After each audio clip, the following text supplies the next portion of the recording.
तो दोस्तों अगर अभी तक आपको ऑब्जेक्टिव को सॉल्व करने में थोड़ा सा भी दिक्कत आ रहा है तो आप मेरे साथ जुड़ जाइए और आप ऑब्जेक्टिव को कैसे सॉल्व करना है ये सीखिए। तो दोस्तों अब हम लोग शुरू कर दिए हैं क्रैश कोर्स, और क्रैश कोर्स से आपको एक फायदा मिलेगा कि ऑब्जेक्टिव का एक भी प्रश्न ना छूटेगा। तो चलिए दोस्त हम लोग बिना टाइम को वेस्ट किए 10 क्लास का जो मैथ का पहला चैप्टर है वास्तविक संख्या, उसको अच्छे से सीखेंगे और आपको पहले ही क्लास से आपको पूरा पता चल जाएगा कि हाँ सर अब तो मुझसे एक भी ऑब्जेक्टिव नहीं छूटने वाला है, क्योंकि ये पढ़ने के बाद आप सेट प्रैक्टिस कर सकते हैं जो बीवीडी गाइड या कोई भी चीज में रहेगा जो अलग अलग सब चीज है। तो चलिए हम लोग बिना टाइम को वेस्ट किए सीखने का प्रयास करते हैं। तो देखिए सबसे पहले हम लोग पढ़ेंगे नंबर सिस्टम। नंबर सिस्टम, अब जो नंबर सिस्टम होता है ये दो प्रकार का होता है। क्या होता है? दो प्रकार का। नंबर सिस्टम को हम हिंदी में संख्या पद्धति बोलते हैं। क्या बोलते हैं दोस्त? संख्या पद्धति। अब देखिए जो संख्या पद्धति होता है दो प्रकार का, एक होता है वास्तविक संख्या। क्या होता है? वास्तविक संख्या। और एक होता है काल्पनिक संख्या। क्या होता है? काल्पनिक, वर्चुअल नंबर।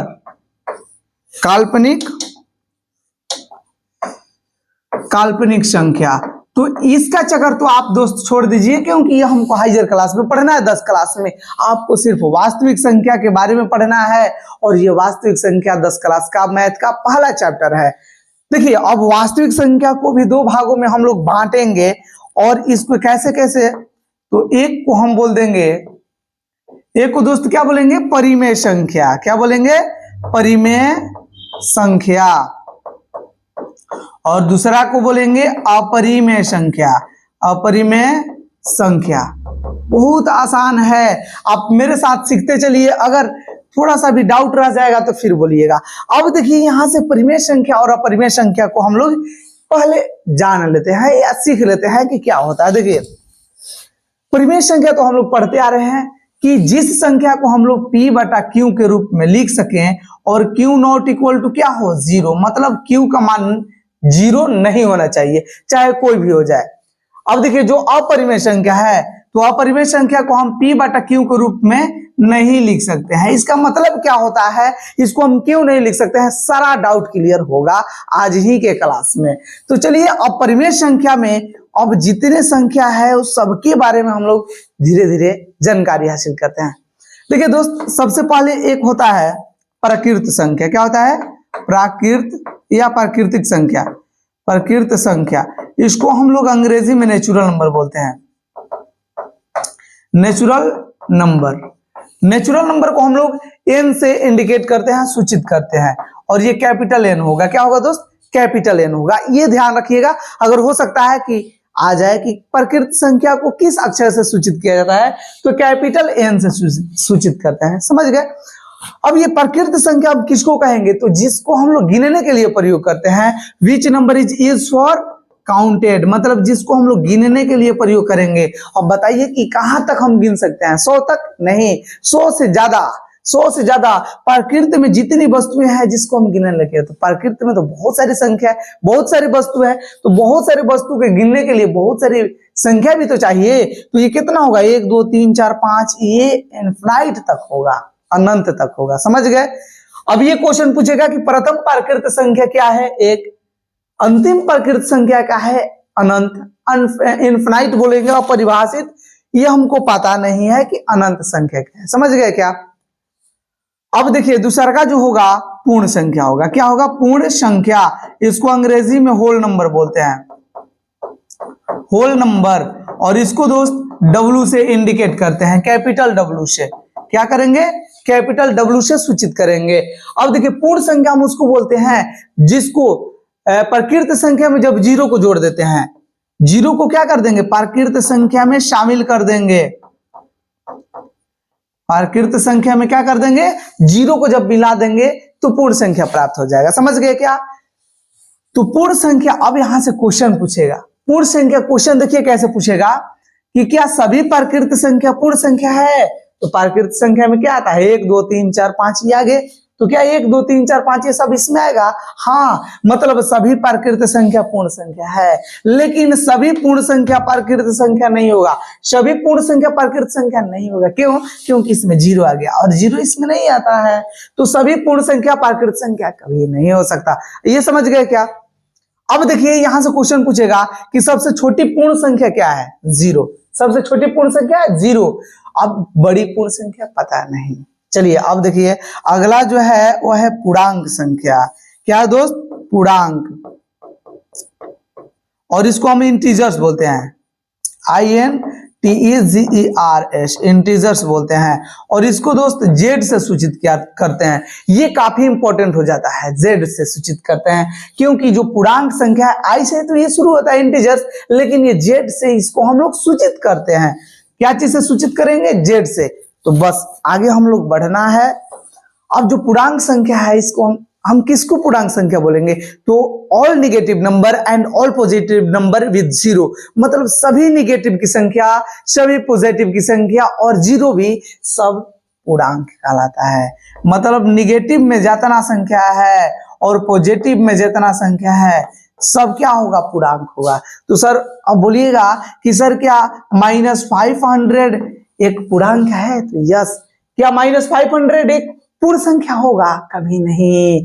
अरे माइनस लग गया, ये माइनस तो नहीं होता है नेगेटिव में पूर्ण संख्या, लेकिन ये पूर्णांक संख्या है। मैं लिख दूंगा कि ये बता दो दोस्त कि क्या 80 एक पूर्णांक संख्या है? तो हाँ, क्योंकि पॉजिटिव के सब संख्या होता है, पॉजिटिव के सब संख्या तो पूर्णांक कहलाता है ना। ये तो आप समझ गए होंगे। लेकिन अब देखिए जो 80 है, क्या है? 80। अब ये बोला जाएगा कि क्या ये एक पूर्ण संख्या है? पूर्ण संख्या है, तो इसमें तो आगे आएगा। देखो 5 6 7 8 9 10 आगे आएगा कि नहीं? आगे आने ही वाला है, क्योंकि पॉजिटिव में संख्या और पॉजिटिव वाला जो होता है पूर्ण संख्या होता है। तो ये हो सकता है। क्या ये प्रकृत संख्या जो है हो सकता है? नहीं, होगा ही। देखिए जो 80 है, क्या ये प्रकृत संख्या हो सकता है? तो हाँ, क्योंकि 80 ये काउंटिंग के लिए प्रयोग किया जा सकता है, तो इस कारण ये प्रकृत संख्या होगा। क्वेश्चन बनेगा देखिए क्या कि सभी पूर्ण संख्या पूर्णांक संख्या है? क्या 0 1 2 3 4 इसमें आएगा? यस, क्योंकि देखिए ये माइनस इन्फिनेटिव से शुरू होता है, -5 -6 -4 -3 -2 -1 0 1 2 3 4 डॉट डॉट डॉट, और ये अनंत तक आगे जितना जाना चाहेगा उतना तक हो जाएगा। तो अब देखो कि 0 1 2 3 4 5 इसमें आएगा कि नहीं? 0 1 2 3 4 5 आएगा, मतलब सभी पूर्ण संख्या को पूर्णांक संख्या कहेंगे, लेकिन सभी पूर्णांक को पूर्ण नहीं कहेंगे। सभी पूर्णांक पूर्ण संख्या नहीं हो सकता है, क्योंकि -4 इसमें आ रहा है। क्या -4 इसमें आएगा? नहीं। इस कारण सभी पूर्णांकों को हम पूर्ण संख्या नहीं कहेंगे। समझ गए क्या? अब जो देखिए अगला जो होता है वो होता है सम संख्या। क्या होता है? सम संख्या। इसको हम अंग्रेजी में इवन नंबर बोलते हैं। क्या बोलते हैं? Even number. जो इवन नंबर होता है वो 2 से कट जाता है। क्या होता है? 2 से वो कट जाता है। Which number is divisible by 2 is called even number. मतलब जो संख्या 2 से पूरी तरह से कट जाए, जैसे देखिए 2 4 6 8 10 12 डॉट डॉट डॉट, और ये भी क्या होगा? अनंत तक, क्योंकि 2 से बहुत सारी संख्याएं कट जाएंगी। 2 से कौन कौन संख्या कटेगा? तो जिसके अंत में 0 2 4 6 और 8 हो, ये संख्या जो है 2 से डिविजिबल है। ये जिसके अंत में जैसे मान लो कि 5 0 8 7 6 आ गया, लास्ट में 6 है, 6 आ रहा है, मतलब ये क्या हो जाएगा? 2 से कट जाएगा। तो ये इतना भी बड़ा संख्या जो है, चाहे इससे भी बड़ा चाहे जितना भी बड़ा आ जाए, वो संख्या बता दीजिए क्या कहलाएगा? सम संख्या, जिसके यूनिट डिजिट में 0 2 4 6 8 हो। अब क्वेश्चन आएगा कि सबसे छोटी सम संख्या 2। बस। अब देखिए अगला विषम संख्या। क्या आएगा दोस्त? विषम संख्या। तो विषम संख्या हम लोग बोलते हैं इसको ऑड नंबर। क्या बोलते हैं? Odd number. और ऑड नंबर जो होता है 2 से वो नहीं कटता है, 2 से नहीं कटता है। वो क्या होता है? तो 1 3 5 7 9 11 13 15 17 19 ये सब चीज हो जाएगा। सम संख्या क्या होता है? 2 4 6 8 10 12 14 16 18 20 22 24 28 30 32 34, चाहे जितना आप ले जाइए। विषम संख्या क्या होता है? 1 3 5 7 9 11 13 15 17 19 21 23 25 27 29 30, ये 29 30 नहीं 31 होता है। तो देखिए 1 3 5 7 9 ये जितना है इसको विषम संख्या बोलेंगे। क्यों? क्योंकि ये सब 2 से नहीं कटने वाला है पूरी तरह से। तो ये विषम संख्या कहेंगे। अब देखिए यहां से दोस्त क्वेश्चन क्या बनेगा कि सम संख्या का रूप होता है, विषम संख्या का रूप होता है। तो देखिए सम संख्या का रूप जैसे हमेशा 2m के रूप का होता है, जहां m कोई पूर्णांक हो। 2m के रूप का होता है जहां m कोई पूर्णांक नहीं बल्कि प्रकृत संख्या होना चाहिए। पूर्णांक रहेगा तो निगेटिव ना हो जाएगा।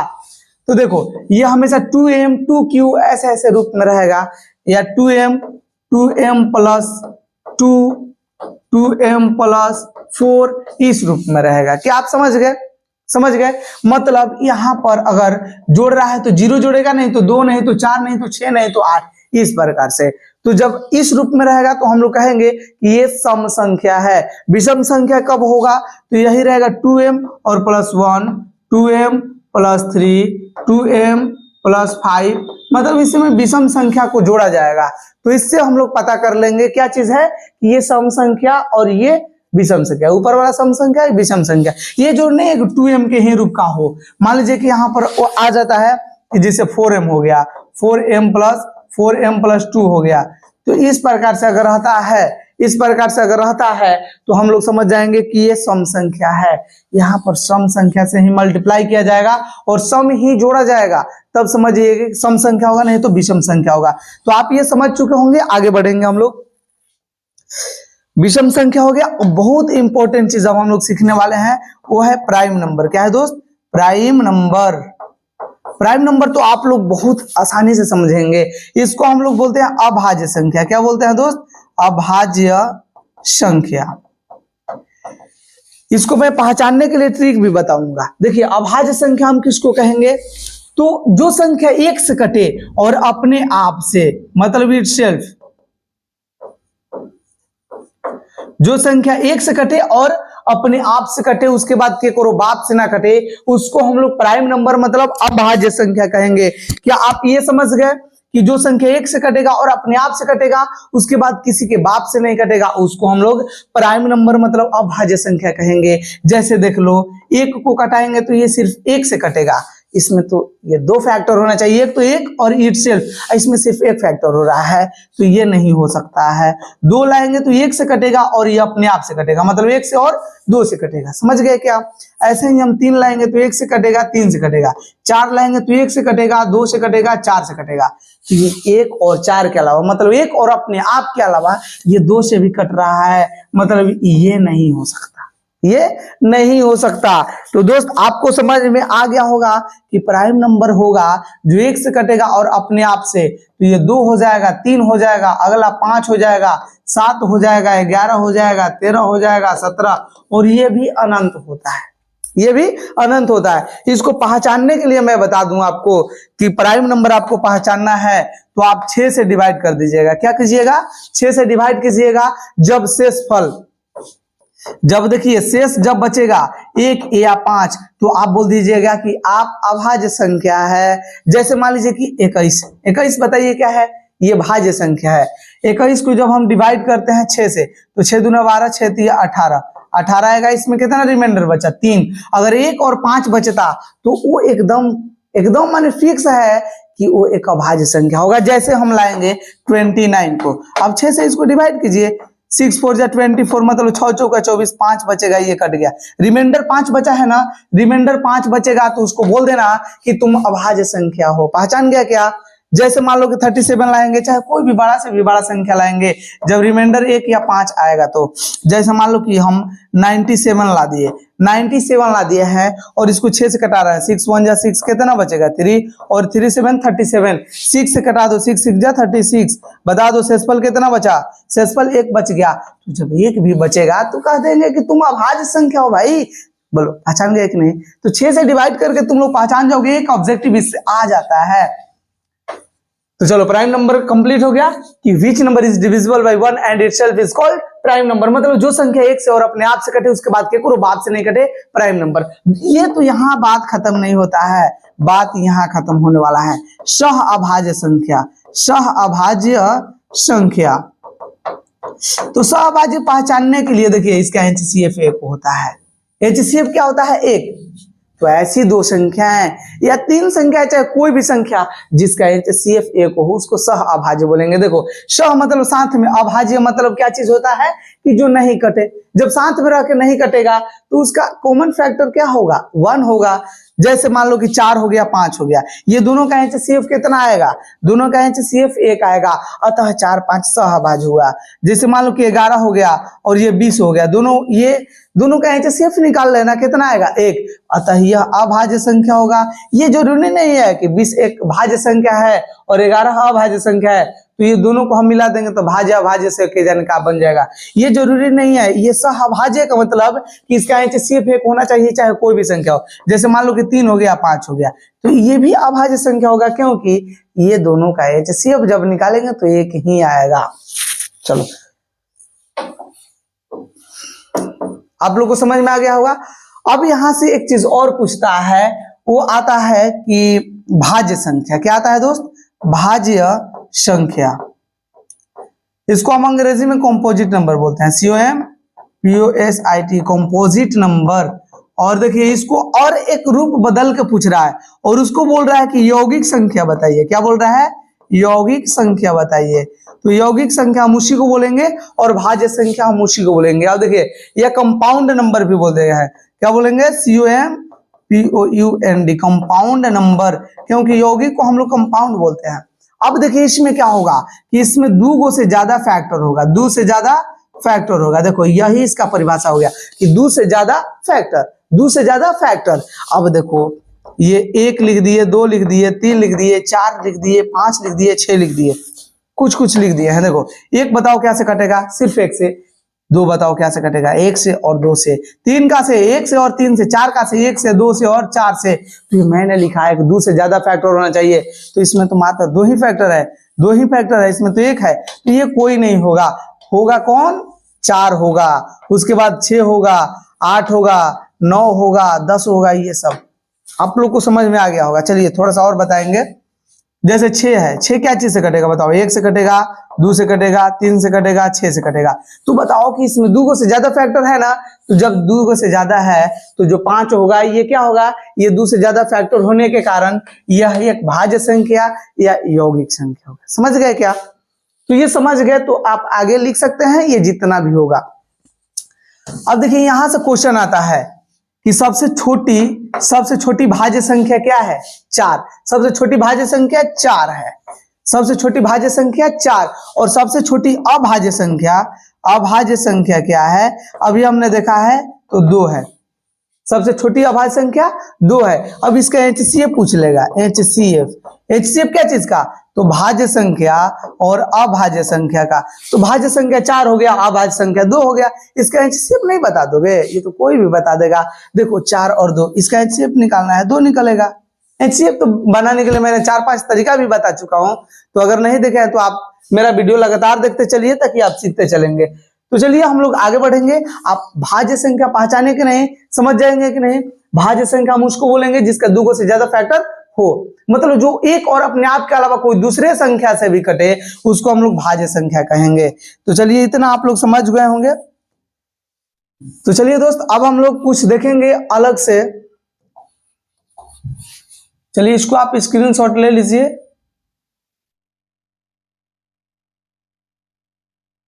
स्क्रीनशॉट ले सकते हैं इसको।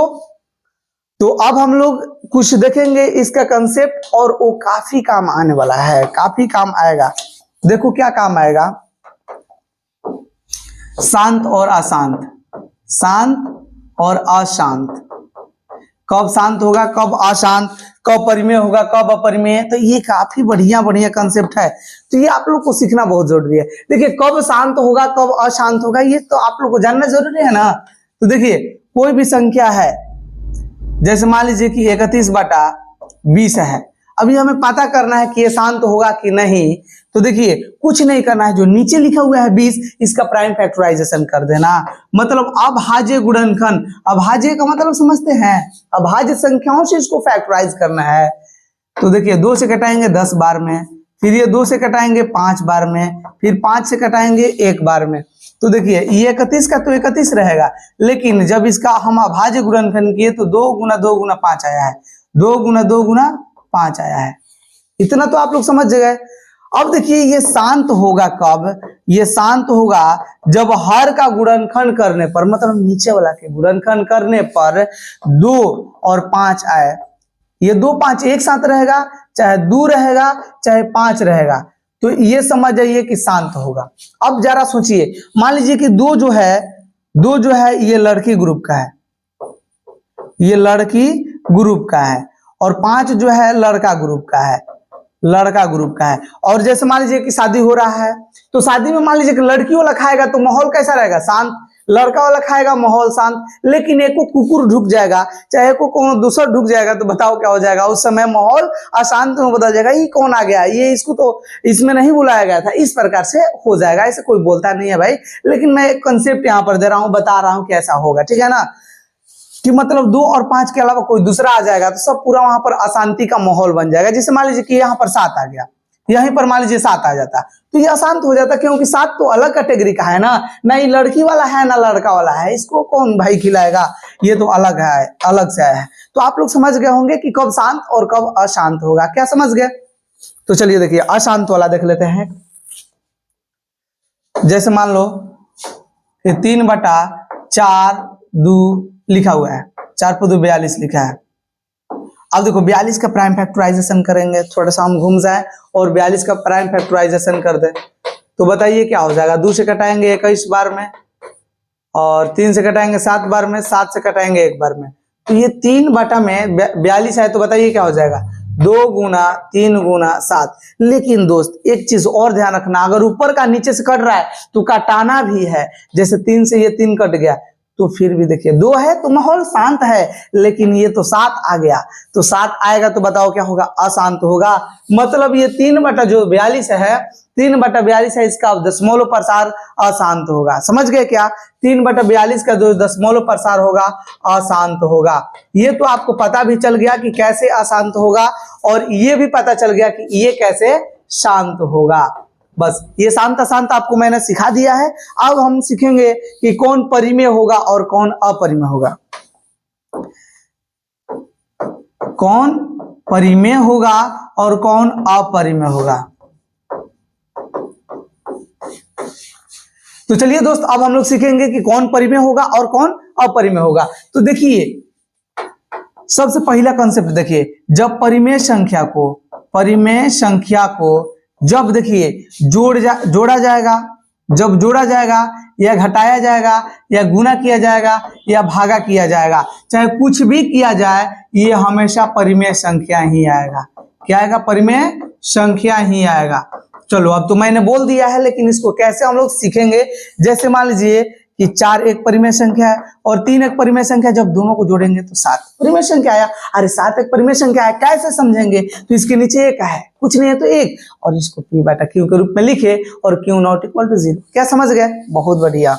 देखो 4 में से 3 को घटा दो, कितना आएगा, 1, और 1 आया है, इसके नीचे कुछ नहीं, 1 p/q के रूप का है, तो जब जोड़ेंगे घटाएंगे तो आ जाएगा। यही 4 को 3 से गुना करेंगे, 4 3 12। अब आप बोलेंगे सर ये 4 3 क्यों ले रहे हैं, कुछ भी ले लीजिए ना, अरे कोई क्या दिक्कत है। अरे 12 गुना 7 ले लो, 12 7 84 हो गया। 84 एक प्राइम नंबर है, सॉरी 84 एक परिमेय संख्या है। इसके देखिए 84 के नीचे कुछ नहीं है तो 1 p/q के रूप में हमने लिखा। तो जब जोड़ घटाओ गुना भागा कुछ भी हो, जैसे 84 को डिवाइड करना है 7 से, तो 7 से 12 बार में कटेगा, 12 7 84। 12 है क्या है, परिमेय संख्या है। 12 क्या है, परिमेय संख्या। क्यों, क्योंकि ये p/q के रूप का है ना, ये p/q का और p/q के रूप का रहेगा, तो उसको हम परिमेय संख्या तो बोलेंगे। ये तो मेरा जन्म सिद्ध अधिकार है कि जो p/q के रूप का रहेगा उसको परिमेय संख्या बोल देना भाई। चलो अब ये डिवाइड रहेगा, जोड़ घटाओ गुना भागा कुछ भी रहेगा तो परिमेय संख्या तुम बोल देना। लेकिन अब देखो बोला जाएगा कि 2 परिमेय संख्याओं के बीच कितने परिमेय संख्या हो सकती है। जैसे 1 और 2, 1 और 2 के बीच कितनी परिमेय संख्या होगी, अनंत। अनंत क्यों, क्योंकि देखिए 1 और 2 के बीच में 1.1 1.2 1.3 ऐसे डॉट डॉट डॉट 1.9 फिर 2.0 होता है ना।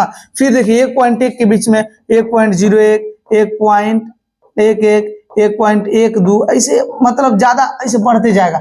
जितना हम लोग चाहेंगे उतना बना सकते हैं नहीं। और एक आप लोग सीखे भी हैं कि जिसे 3/4 रहता है और 4/6 है और कहेगा कि ये दोनों के बीच में 10 परिमेय संख्या ज्ञात कीजिए, 50 परिमेय संख्या ज्ञात कीजिए, तो हम क्या करते हैं, एक ज्यादा ऊपर और एक ज्यादा नीचे गुना कर देते हैं।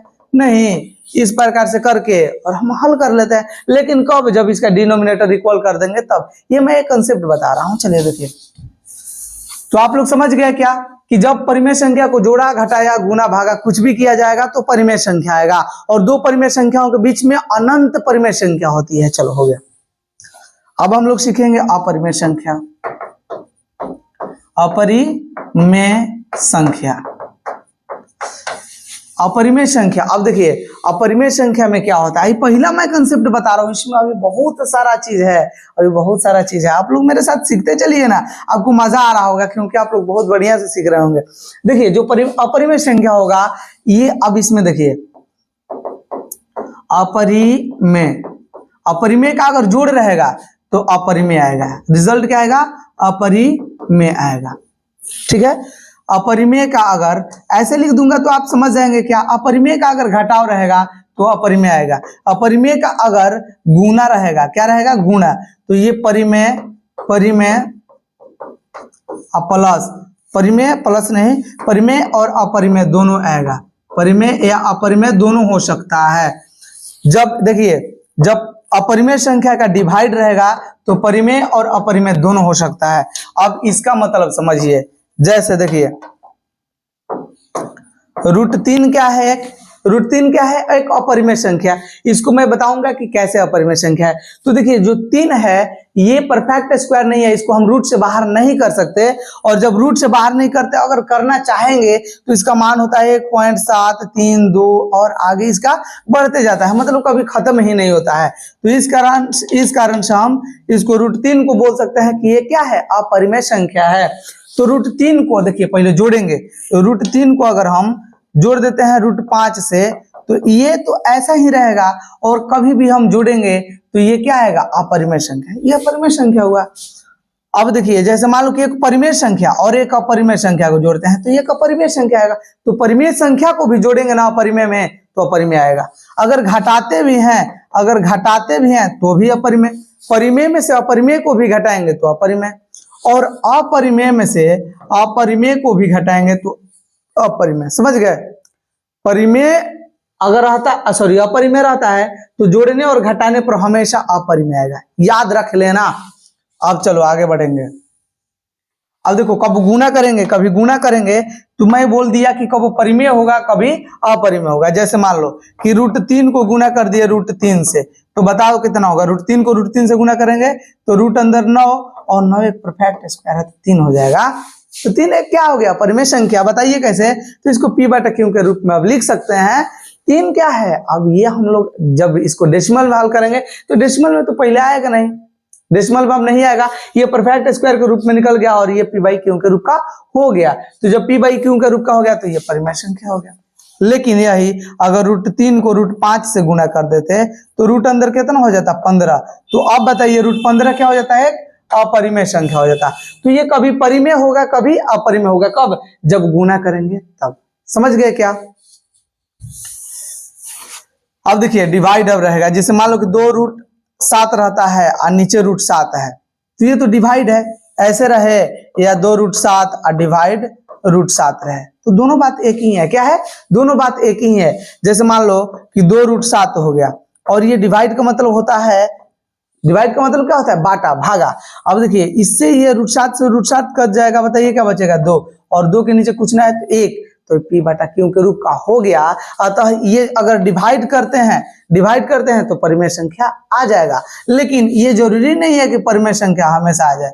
हम अगर परिमेय संख्या को डिवाइड करेंगे, जैसे मान लीजिए कि हम दूसरा संख्या से डिवाइड कर दिए, रूट अंदर 14 से डिवाइड कर दिए, तो 7 दूना 14, रूट अंदर 2 बच जाएगा, और √2 से 2 को कटाएंगे तो रूट 2 बार में बचेगा, √2। अब बताइए क्या हो जाएगा, अपरिमेय। तो जब हम गुना और डिवाइड करेंगे तो दोनों हो सकता है, या तो परिमेय भी आ सकता है नहीं तो अपरिमेय भी आ सकता है। इतना तो आप लोग समझ गए।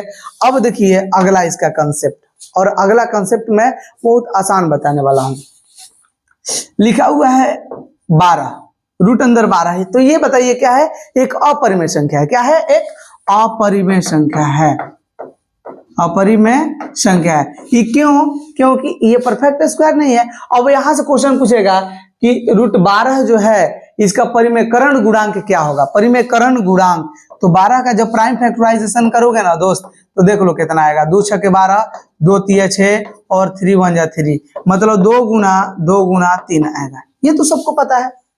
अब देखो ये तो 2 पेयर में है, ये बाहर निकल जाएगा, लेकिन 3 पेयर में नहीं है, मतलब एक बार √3 से गुणा करना पड़ेगा। तो √3 इसका क्या हो जाएगा? परिमेयकरण गुणांक। और इस प्रकार से ऑब्जेक्टिव पूछा गया है, समझ गए क्या? एक चीज और पूछा जाएगा कि पाई जो है, पाई ये क्या है? अपरिमेय संख्या। अपरिमेय संख्या ये क्यों है? क्योंकि जो पाई है इसका दशमलव, जो पाई का मान होता है 3.147, 3 और आगे बढ़ते जाता है, इसका एक ये वैल्यू होता है, और पाई का मान एक 22/7 होता है। तो जो 22/7 होगा ये परिमेय होगा, परिमेय होगा, क्योंकि ये p/q के रूप में लिखा गया है, जबकि पाई जो है अपरिमेय संख्या है, इसका फिक्स वैल्यू नहीं है, ये भी हो जाता है और ये भी हो जाता है। इस कारण जो पाई है क्या है? अपरिमेय संख्या होगा, जबकि 22/7 क्या होगा? परिमेय संख्या। चलो देखो एक और लास्ट अब हम लोग कॉन्सेप्ट सीखेंगे, और लास्ट क्या चीज सीखेंगे? टर्मिनेटिंग वाला, जैसे डेसिमल वाला है। जैसे मान लो 2.3333 ... है, तो जब इस प्रकार से रहेगा कि पॉइंट के बाद अगर जो कोई भी संख्या उसका रिपीटेशन बार बार हो रहा है, एक ही जैसा है, तो ये हम परिमेय संख्या बोलेंगे। क्या बोलेंगे? परिमेय संख्या। क्यों? क्योंकि हम इसको ऐसे भी लिख सकते हैं, इसको ऐसे, जैसे मान लो कि 2.3 है और 3 का बार बार रिपीटेशन हुआ है, तो इसको हम ऊपर रेकरिंग लगा देंगे, इसके ऊपर हम बार लगा देंगे, समझ गए क्या? तो ये 2.3 हो जाएगा। इसको p/q के रूप में लिख सकते हैं। जैसे मान लो 23 हो गया, ये इधर है तो 2 हम माइनस कर देते हैं बाटा में, देखो 1 अंक के बाद पॉइंट है तो 9 हो जाएगा। ये आपको सिखाऊंगा मैं तुरंत। ले देखिए, अब 21 में से 2 कम होगा तो कितना हो जाएगा? 21/9, और ये हो जाएगा इसका आंसर।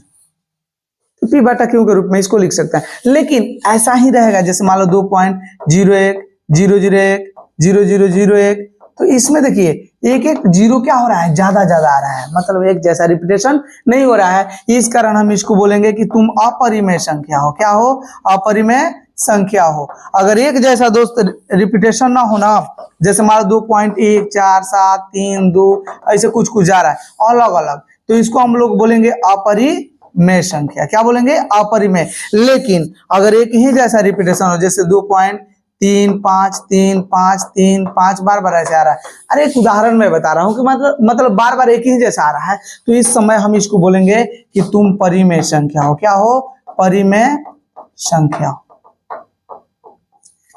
तो ये आप टोटल समझ चुके होंगे कि किसको हम लोग बोलेंगे परिमेय और किसको बोलेंगे अपरिमेय। और थोड़ा सा हम लोग चर्चा करेंगे एक चीज पर। जैसे मान लीजिए कि एक दिया हुआ है HCF और एक दिया है LCM, और ये 2 संख्या दिया है, 2 संख्या दिया गया है।